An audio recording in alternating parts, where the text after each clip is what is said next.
welcome back to the U.S. Navy History Podcast. I am joined by Crystal. Hey, everybody, it's me. How's it going, Dale? Oh, it's going good.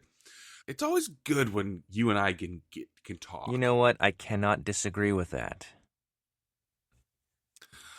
All right, so we were talking about WW1. We certainly were.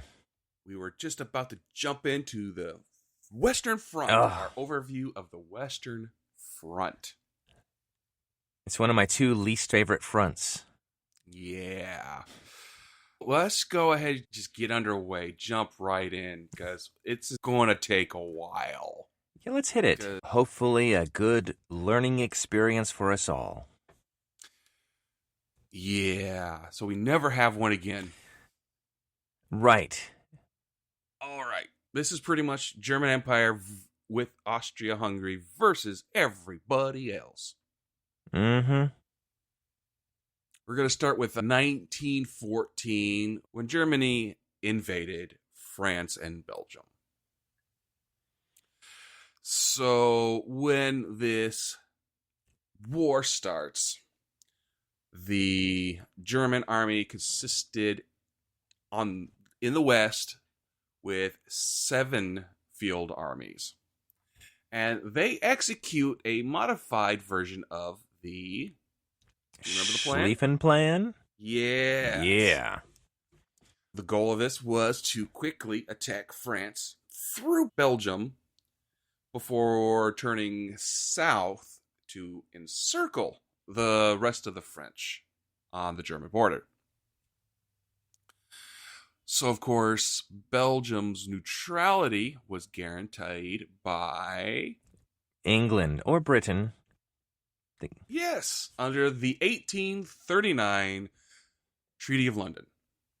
So this caused Britain to join the war after their ultimatum expired on August 4th at 11 p.m. That's an interesting time to have an ultimatum, don't you think? That was the deadline. That was when the ultimatum ended. Right. It's like, you have until this time. Otherwise, we're going to come in and kick your booties. Right.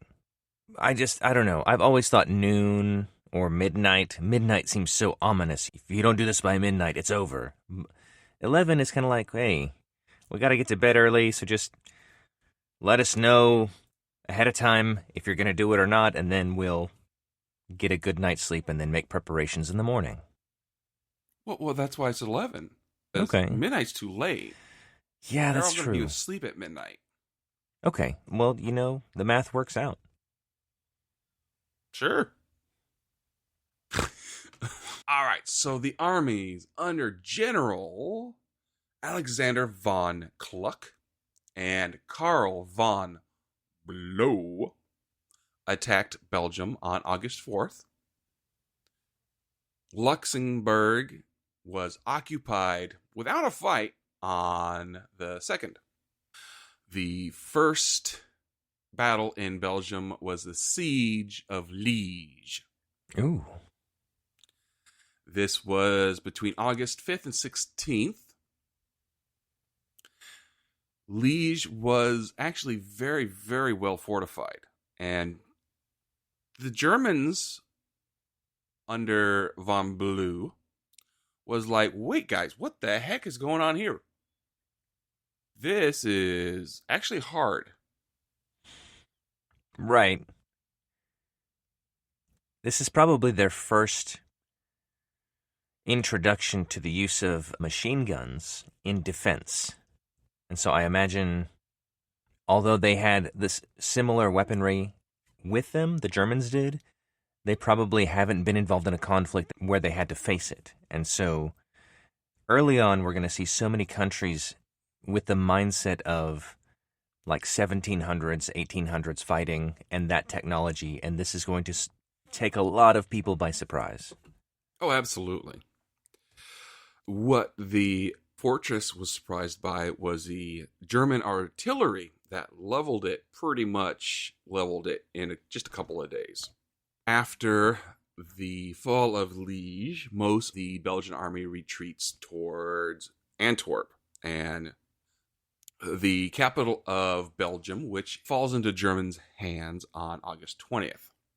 I want to take a moment to recognize how many answers I've gotten right so far. This is unheard of in this podcast. I'm giving you the easy one. Oh, you didn't have to say that. You could have just let me ride along on my inflated ego until you slipped me a hard question, and I would have gone, no, I don't know the finance minister of Luxembourg, or whomever. Oh, it's coming. Oh, okay. All right, so the Germans did bypass Antwerp, and probably not the best idea because now, since everybody's in Antwerp, it's now a threat against their flank. But another siege starts at Namur, and this lasts from August 20th to 23rd. For the French, they had 5 armies deployed on their borders. Their pre-war offensive plan was Plan... It was going to get harder. I'm guessing, hold on, it's going to be Condor. No. But that would be cool, right? Condor. Let's hear the real name course. and see if Condor wouldn't have been a better name. Oh, it would have been a better name. It was Plan 17. 17. Okay. I think everybody would agree Condor would be way cooler. Well, yeah. Yeah. So this plan intended to capture the Alsace Lorraine following the start of hostilities. On August 7th, the 7th Corps attacked, with its objectives being to capture Mulhouse and Colmar. The main offensive is launched on August 14th, with the 1st and 2nd Armies attacking towards Sarenberg, Morhang in Lorraine. Yeah, so that is, if I'm not mistaken, that region between France and Germany, that's kind of more southeast on the French side and then southwest on the German side, right? Like from a map perspective. And so this move of Germany going through Belgium, which is much farther north, the Germans know that's what the French want. And so the French are going to attack there, but they're going to come around by going through a whole different country and then encircling them, like you said. So this is, just geographically speaking, a huge distance. Yes. And actually, that is what we were just getting into. Because with this Schlieffen plan going, the Germans are actually withdrawing from that area. Because they're going up and over and down. But they are also inflicting massive casualties on the French. But the French are thinking they're winning because they're making advances. The French also advanced the 3rd and 4th Army towards the Saar River and attempted to capture Saarburg. They attacked the Brie and Neufchateau before being driven back. The 7th Corps from the French captured the Mulhouse after a very quick fight on August 7th. But the German reserve forces engaged them in the Battle of Mulhouse, and the French were like, we got to get out of here. Right. So the German army sweeps through Belgium, and it's not good for the people of Belgium. Oh, no. They execute civilians, and they just level villages. The Allied newspapers condemn the German invasion and the army's violence against civilians and property in their newspapers. And this actually does rally the Allies a bit. They call it, quote, the rape of Belgium. So after marching through Belgium, Luxembourg and the Ardennes, the German army advance into northern France. Okay. Where they meet the French army under Joseph Joffre. Ooh, Joffre. He's awesome. and also the initial 6 divisions of the BEF. Okay. Do you know who the BEF is? Oh, the British Expeditionary Force, perhaps the smallest army in this conflict of the major powers for sure. Oh, yeah. And they were led by who? Give you another hard one. Oh, hold on. I think French. Yes. I don't. General. Sir John French. Oh, okay, because I always thought it was funny that the British leader was a guy named French. Exactly. I'm so proud of you. Oh, right thank now. you. So, a number of engagements known as the Battle of the Frontiers start. Key battles include the Battle of Sherlony and the Battle of Mons. In the first battle, the Battle of Charleroi, the French Fifth Army is almost completely destroyed by the German Second and Third Armies. The Battle of Mons was able to stop the Germans for about a day. Oh, well, that's better than nothing, I guess. Yeah. After these battles, a pretty much general retreat on the Allied side started. This resulted in a number of different other battles, such as the Battle of Le Chateau, the Siege of Maubeuge, and the Battle of St. Quentin. Yeah, these battles are about to get pretty intense. So the German army comes to within 43 miles of Paris. Whoa. But at the first Battle of the Marne, French-British troops are able to force a German retreat by exploiting a gap between the First and Second Armies. And this stopped the German advance into France. Ooh. But I'm sure at quite a cost. Like, even though you're able to exploit a gap, that takes a lot of effort, and you create a flank for them to attack. Yeah, no, it is very, very expensive. Right. Yeah. So the German army retreats north of the Aisne River and digs in there. This established the static Western Front that lasts for the next 3 years. Golly. That is something. Just the idea of digging that much and it not really moving for that long. You may gain a few feet and then lose a few feet over months. Oh, yeah. This is a battle of inches. Right.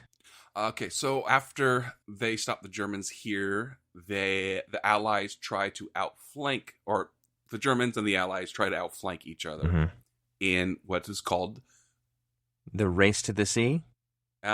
Race for the Sea. Oh, for the sea. So close. And so this quickly extends a very long trench system. Oh, yes. From the North Sea to the Swiss frontier. Golly. That is immense. I mean, that's... Yeah. I don't know if it's thousands of miles, but it's certainly well into the upper hundreds. Let's see. Oh, I'll make it sound more impressive. It's probably thousands of kilometers.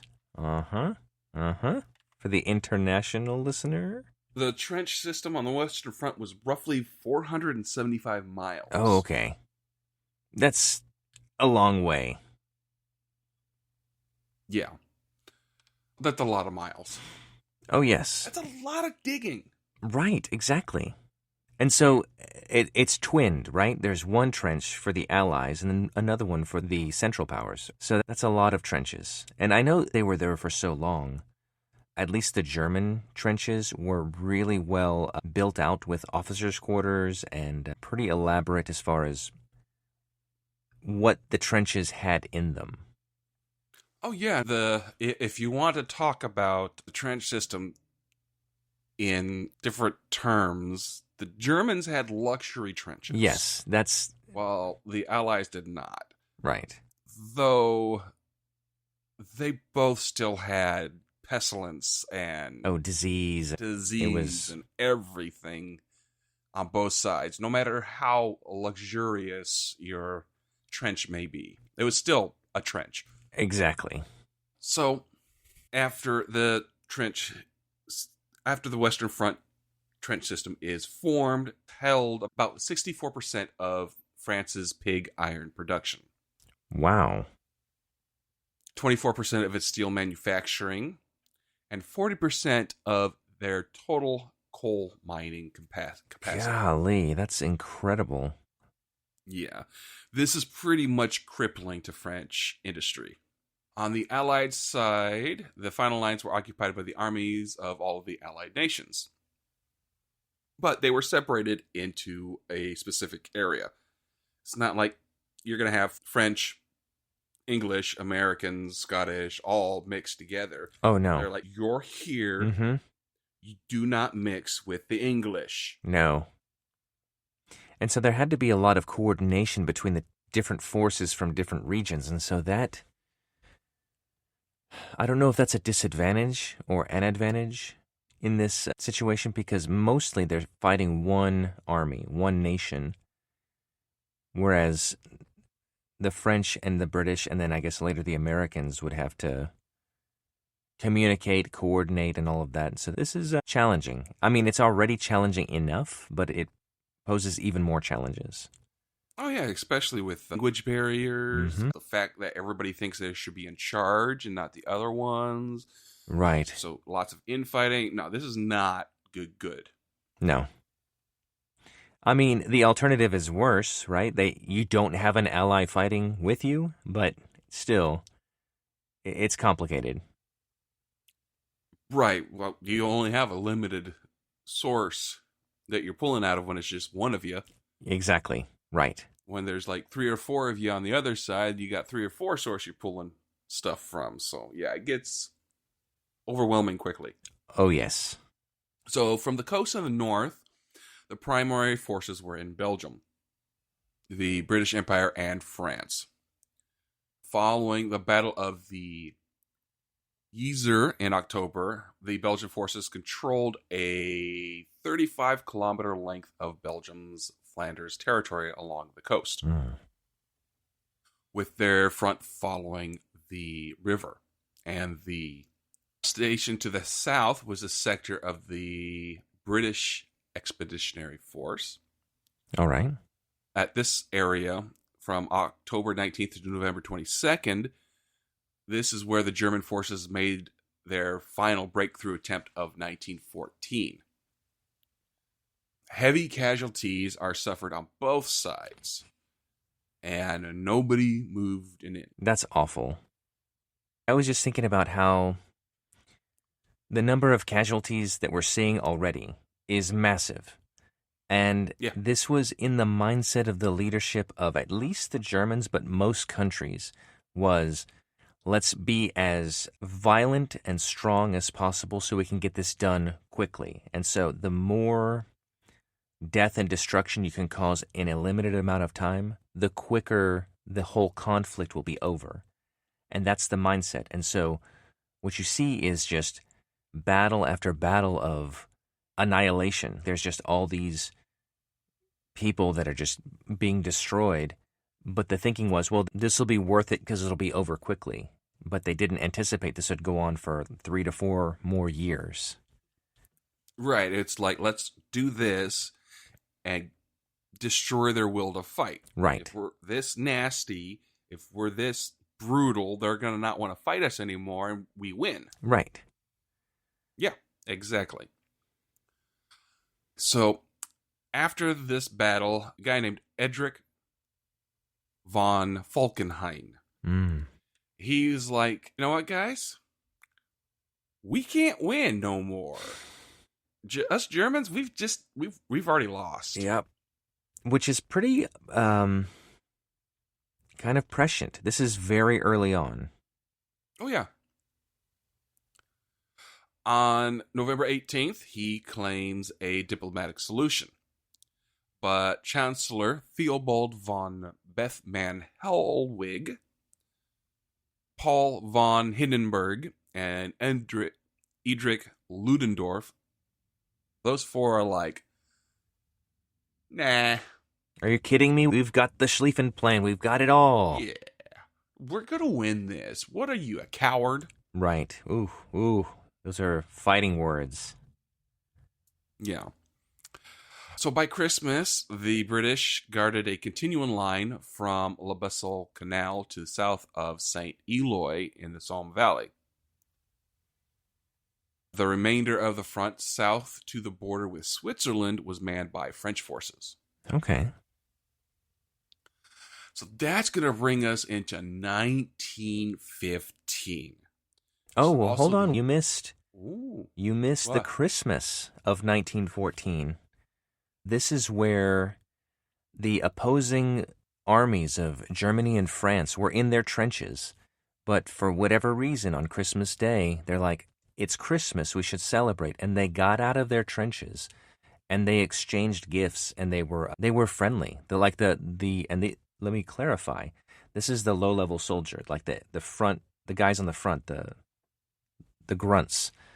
The officers saw this and were aghast because they're like, we cannot have them humanizing the enemy. We cannot have this ever happen again. And so on one day in 1914, there was a break to this madness where these opposing armies would come together and celebrate, kind of a common heritage.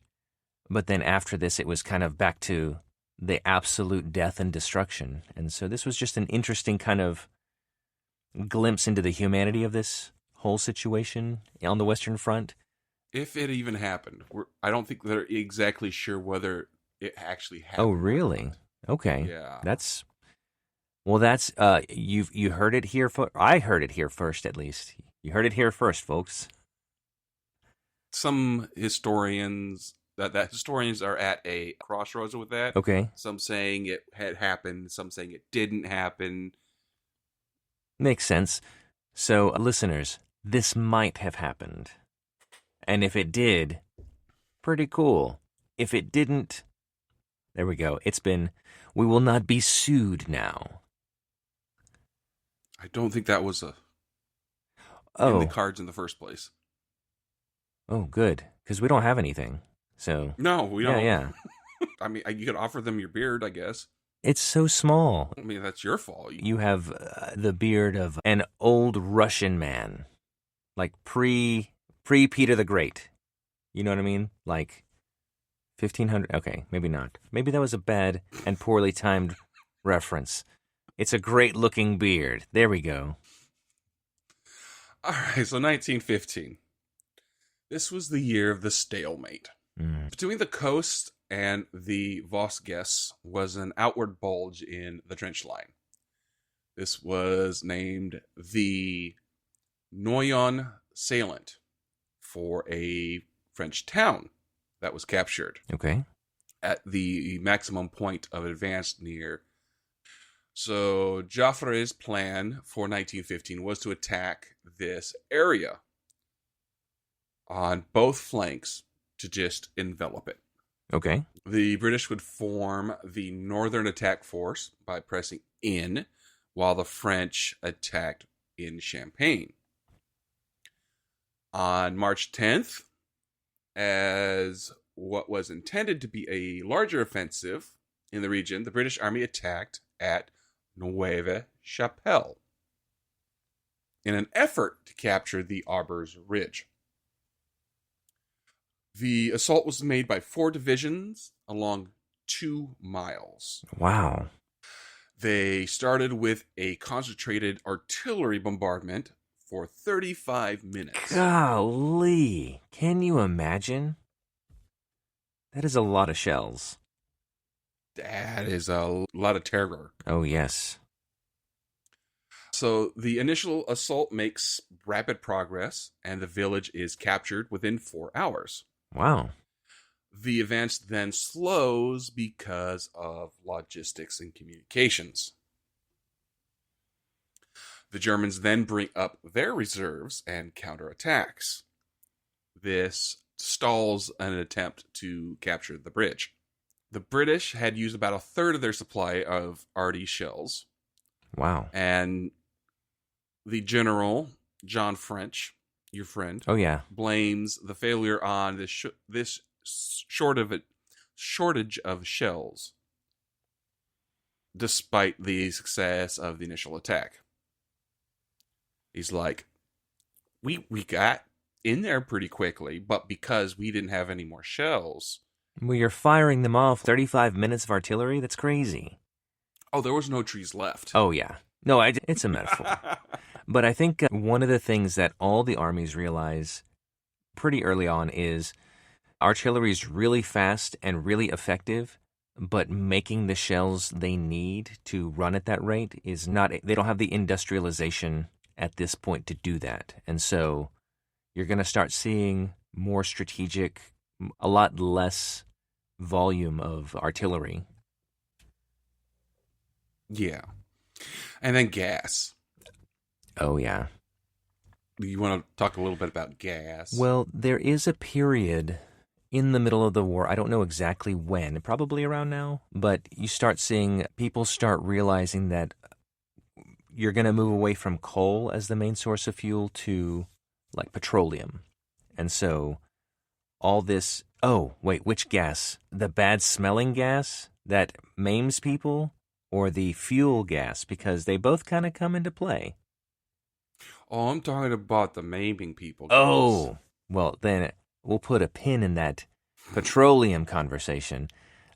Yes. So, this is an age of huge advances in chemistry.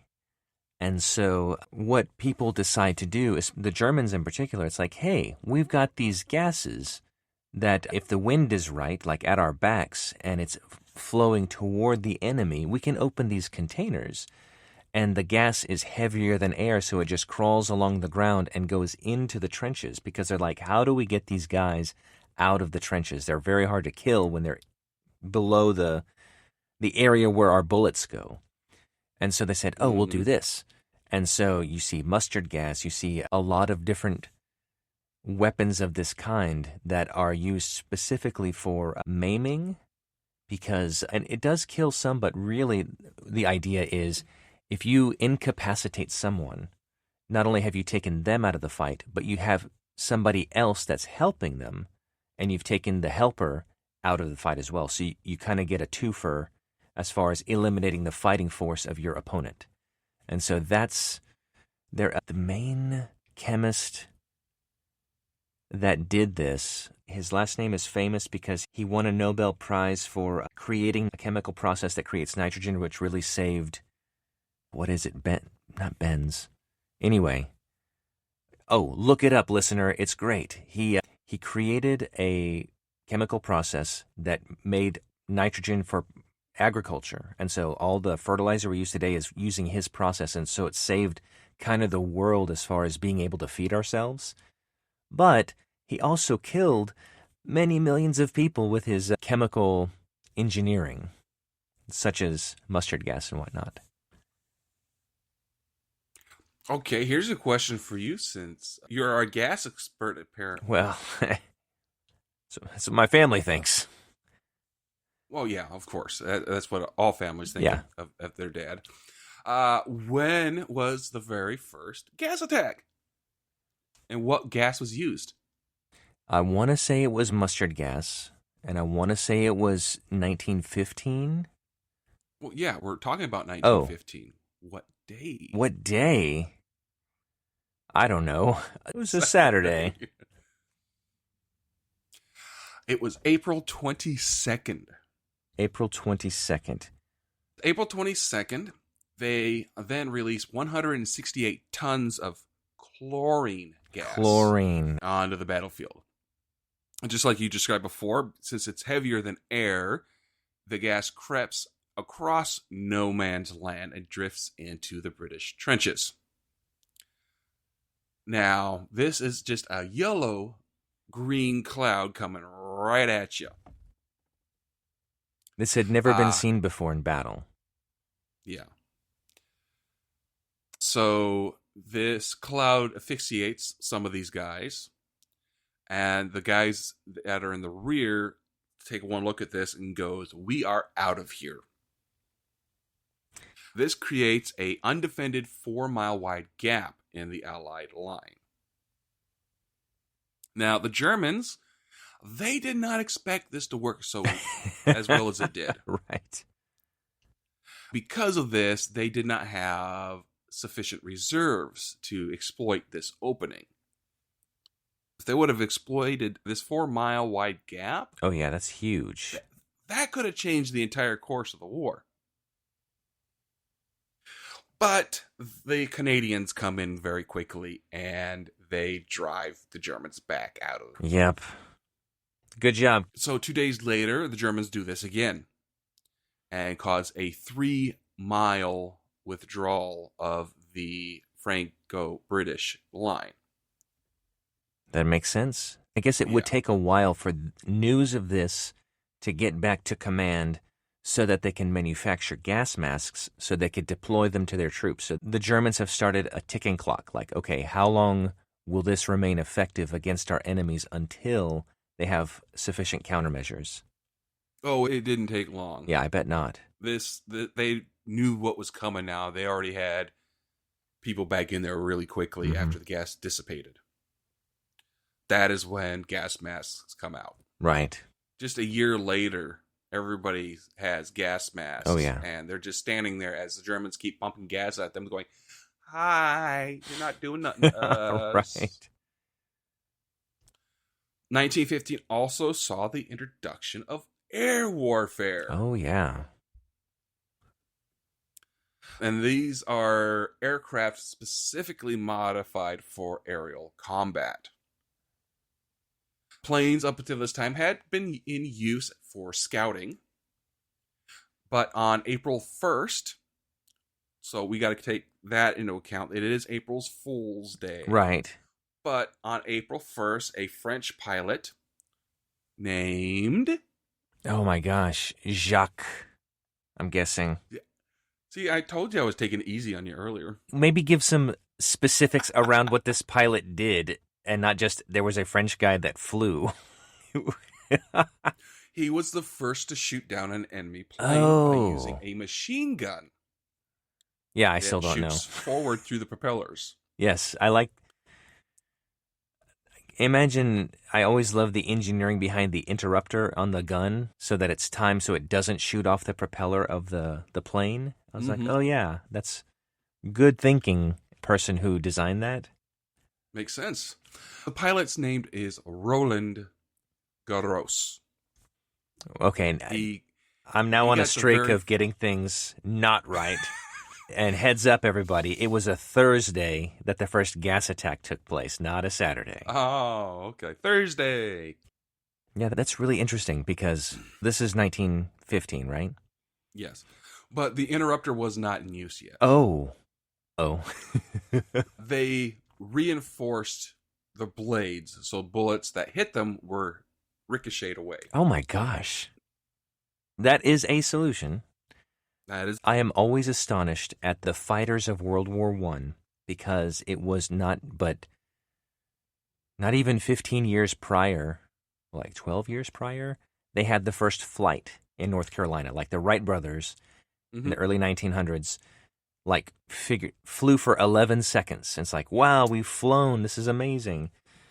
And now we have machine guns on motorized biplanes fighting each other. Yes. So after this very first time, a French pilot shoots down a German pilot. French pilot Roland is forced to land behind Germany lines. Oh. His plane is then captured and sent to the Dutch engineer named Anthony Fokker. I'm interested to hear why. Because the Dutch are awesome. What happens next? Well, dear old Anthony, he improves it very significantly. Ah. He's the guy who comes up with the interruption Well, gear. how about that? That's cool. I guess it's good they sent it to him. Yeah. So, and as you said before, it is when they synchronize the machine gun to the propeller. Right. So it shoots in an empty gap instead of bouncing off the propeller. That's better because ricochets can be very unpredictable, right? It's still a Oh, yeah. bullet.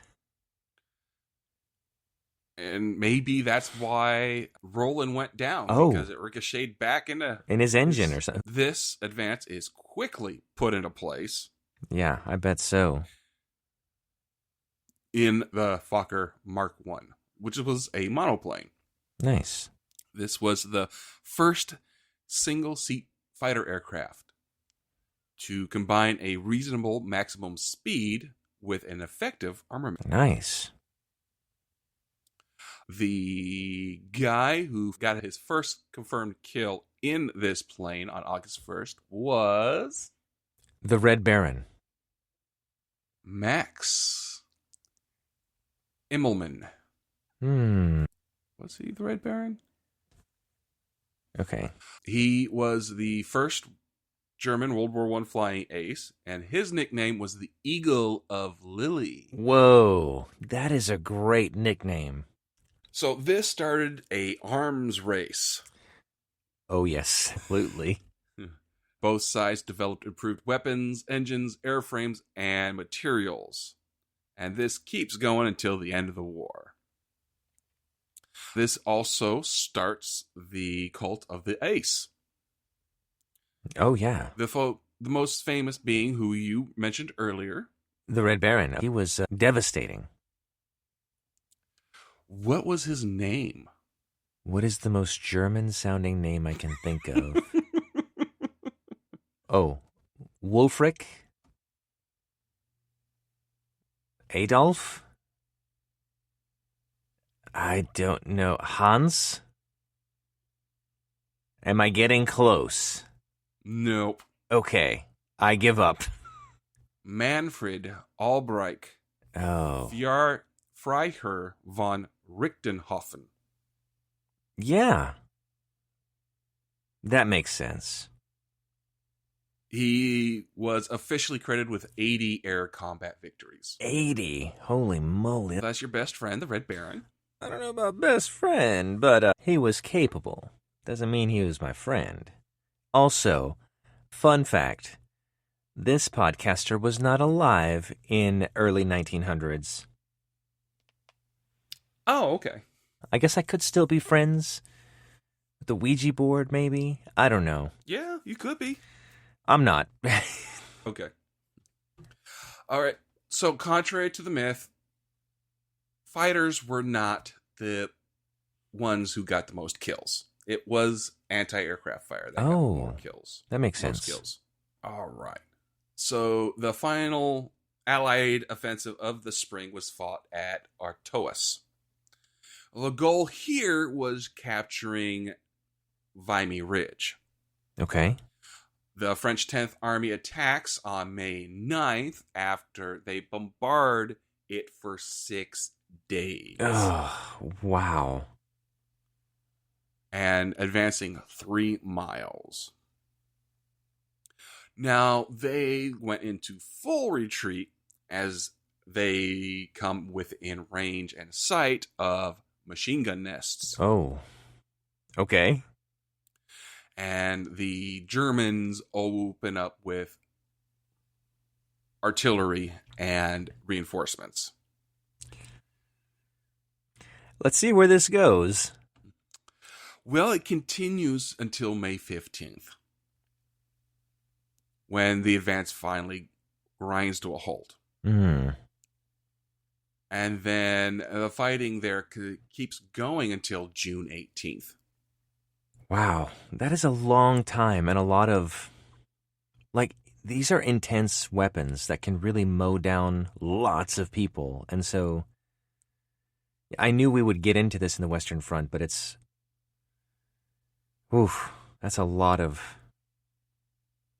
very difficult. Mm-hmm. The German army captures a French document. Oh. At La Ville aux Bois. And this describes a new system of defense. Rather than relying on a heavily fortified front line, the defense is arranged in a series of echelons. The front line would be a thinly manned series of outposts reinforced by a series of strong points at a sheltered reserve. If there was a slope around there, troops were deployed along the rear side of it for protection. The defense becomes fully integrated with command of artillery at a divisional level. The German high command was like, we love this. Yeah, that's a really good idea. Yeah, and it became a basis of a elastic defense in depth doctrine against the Allied attacks. Oh. During the autumn of 1915, the Fokker Scourge began to have an effect on the battlefield, as Allied spotter planes were nearly driven from the skies. Wow. These planes were used to direct gunnery and photograph enemy fortifications. But now, because of the German fighters, your best friend, the Red Baron. Yeah. The Allies were pretty much now blind. As a modern observer of battle, you think about, for example, at the time of this recording, the Ukraine-Russian conflict, how they have drones or even access to some satellites, and being able to see the battlefield is not as much of an obstacle because you can get information about the movement of troops or what's happening, at least from the sky. That advantage in this war was immense. And so if you had that and your opponent did not, you could do so much more effective damage to them. Yeah, one area has the fog of war in place, the other does not. Right. Not good. Oh, no. So in September, the Allies launch another offensive, with the French attacking at Champagne. The French had actually spent the entire summer preparing for this attack. The British had actually taken more control of the front to allow the French to gather for this attack. Okay.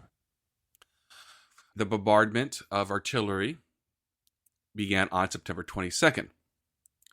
The French assault was launched on the 25th. So 3 days of bombardment. And they first made pretty good progress. Okay.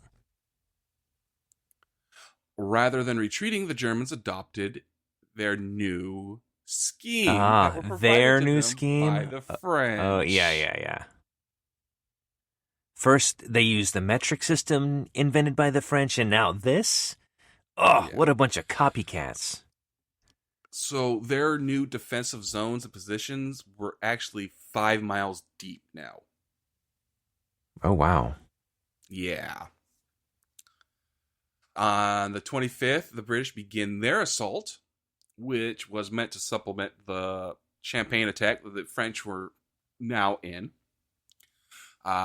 The British attack was preceded by a 4-day artillery bombardment.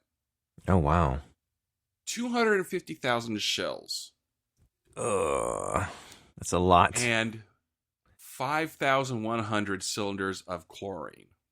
How many? 5,100 cylinders of chlorine. Wow. That's unbelievable. Yeah. The attack involved 2 corps in the main assault and 2 more corps performing a diversion attack.